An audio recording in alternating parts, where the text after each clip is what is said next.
Assalamualaikum warahmatullahi wabarakatuh. Waalaikumsalam warahmatullahi wabarakatuh. Yang terhormat Ibu Syurmita, SE, MAC, AKCA, selaku dosen pengampu mata kuliah akuntansi dasar 2. Kami dari kelompok 5 akan menyampaikan materi mengenai liabilitas. Kelompok 5 terdiri dari 2 orang. Yang pertama itu ada Nabila Larasati, yang kedua ada saya sendiri, Febian Salsabila. Pertama-tama materi akan dibacakan oleh Nabila Larasati. Silakan Nabila. Pengertian liabilitas. Liabilitas merupakan kewajiban perusahaan masa kini yang timbul dari peristiwa masa lalu. Penyelesaiannya diharapkan mengakibatkan arus keluar dari sumber daya perusahaan yang mengandung manfaat ekonomi.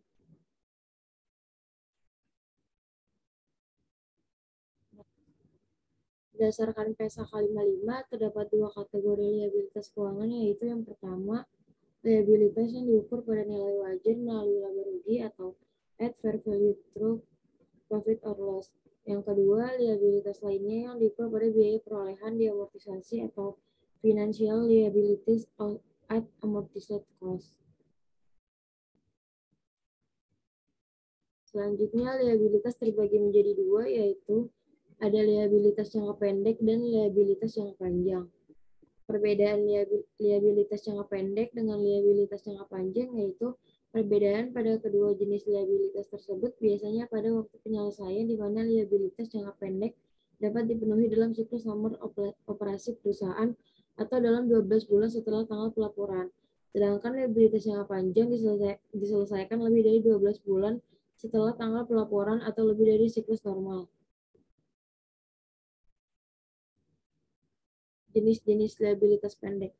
Ada beberapa jenis liabilitas jangka pendek seperti yang pertama ada utang dagang, kedua utang wesel jangka pendek, ketiga bagian jatuh tempo dari liabilitas jangka panjang, yang keempat kewajiban jangka pendek yang diekspektasikan untuk didanai, yang kelima ada utang dividen, keenam utang uang muka dan defisit pelanggan, yang ketujuh ada pendapatan dibayar di muka, yang kedelapan utang pajak penjualan, yang ke-9 ada utang pajak pendapatan, dan yang terakhir utang gaji dan kewajiban imbalan kerja.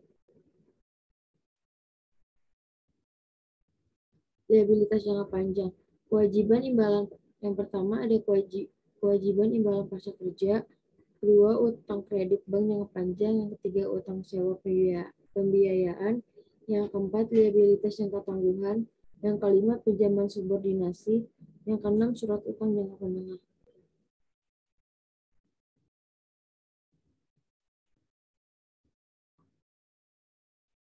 Selanjutnya ada kewajiban imbalan kerja. Perusahaan juga dapat mempunyai utang kepada mantan karyawannya yang sudah habis masa kontrak atau pensiun berupa liabilitas imbalan pasca kerja. Liabilitas imbalan pasca kerja termasuk ke dalam liabilitas jangka panjang karena pembayarannya akan dibayarkan dalam kurun waktu lebih dari 12 bulan atau ketika karyawan tersebut pensiun. Selanjutnya ada utang kredit bank jangka panjang. Sama seperti wesel bayar, klasifikasi pinjaman ini sebagai liabilitas jangka panjang atau liabilitas jangka pendek bergantung pada lamanya waktu peminjaman.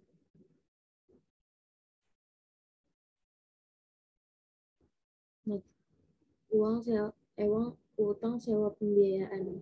Perusahaan mempunyai alternatif lain selain membeli suatu aset yang diperlukan atau sebagai investasi perusahaan, yaitu dengan menyewa aset tersebut. Sewa dapat terdiri dari 2 jenis, yaitu sewa operasi dan sewa pembiayaan. Dalam pembiayaan atau pembiayaan lease atau penyewa mengakui sewa ini ke dalam aset sewa dan utang sewa sebagai liabilitas perubahan. Utang sewa yang dimaksud biasanya akan dibayarkan dalam kurun waktu lebih dari 12 bulan. Selanjutnya ada liabilitas pajak tangguhan. Liabilitas pajak tangguhan diakui ketika laba akuntansi lebih besar daripada laba yang dihitung oleh pajak.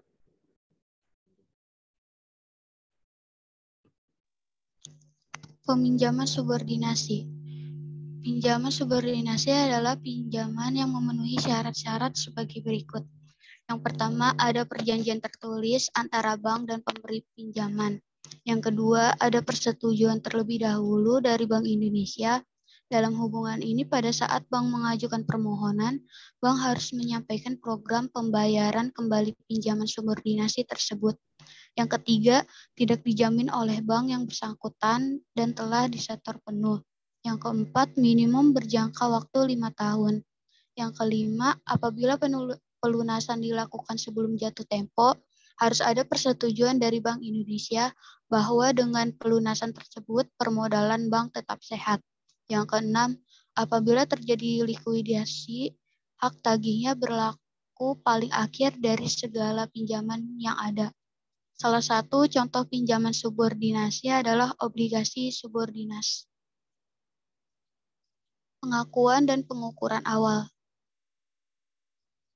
Perusahaan dapat memiliki utang jangka panjang pada bank. Dalam menghitung utang dan beban bunga perusahaan juga harus menggunakan metode suku bunga efektif. Berikut ini adalah contoh perhitungan utang jangka panjang pada bank. Contoh kasus. Pada tanggal 27 Februari 2011, PT Ankara Sakti meminjam uang kepada Bank A sebesar 500 juta dan mencatatnya sebagai utang bank. Periode kontrak pinjaman adalah 5 tahun dengan bunga pinjaman sebesar 12,28% per tahun. Bunga dibayarkan setiap tahun kontrak pinjaman. PT Ankara Sakti membayar biaya-biaya provisi terkait sebesar 1,25% dari total pinjamannya. Suku bunga efektif PT Ankara Sakti adalah 12,80%.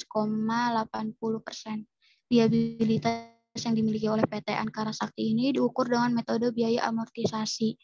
Maka biaya provisi yang dikeluarkan harus diamortisasi sepanjang usia kontrak utang bank.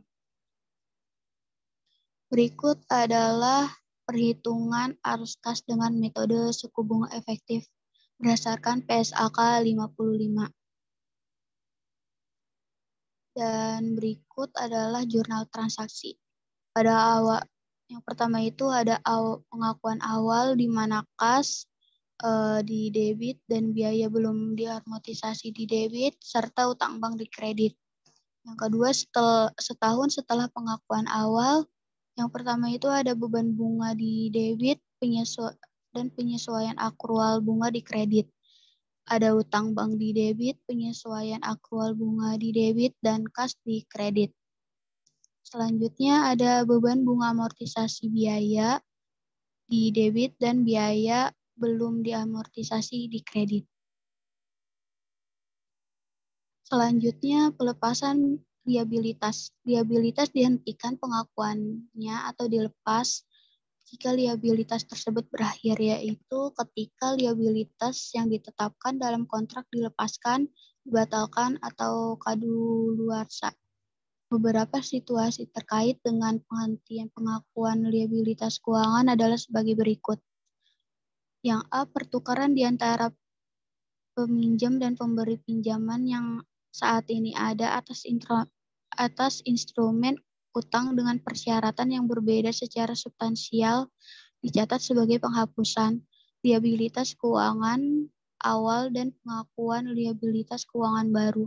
Yang B, demikian juga modifikasi secara substansial atas ketentuan liabilitas keuangan yang saat ini ada atau bagian dari liabilitas keuangan tersebut terlepas ada atau tidak keterkaitannya dengan kesulitan keuangan debitur, dicatat sebagai penghapusan liabilitas keuangan awal dan pengakuan liabilitas keuangan baru. Penghentian pengakuan juga tercapai apabila penerbit instrumen utang membeli kembali instrumen tersebut.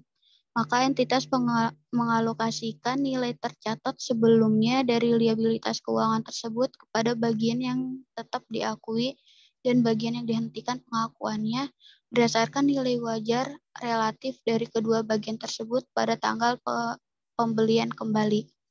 Selisih antara nilai yang tercatat yang dialokasikan pada bagian yang dihentikan pengakuannya dengan jumlah yang dibayarkan untuk bagian yang dihentikan pengakuannya tersebut diakui dalam laba rugi sebagai keuntungan atau kerugian dari penghentian pengakuan liabilitas. Keuntungan terjadi apabila nilai wajar dibagi jumlah yang dibayar, besarnya lebih besar nilainya tercatat dari liabilitas. Dan kerugian terjadi apabila nilai wajar dibagi jumlah yang dibayar lebih kecil dari nilai tercatat liabilitas. Sekian presentasi dari kelompok 5, kurang lebihnya mohon maaf. Wassalamualaikum warahmatullahi wabarakatuh.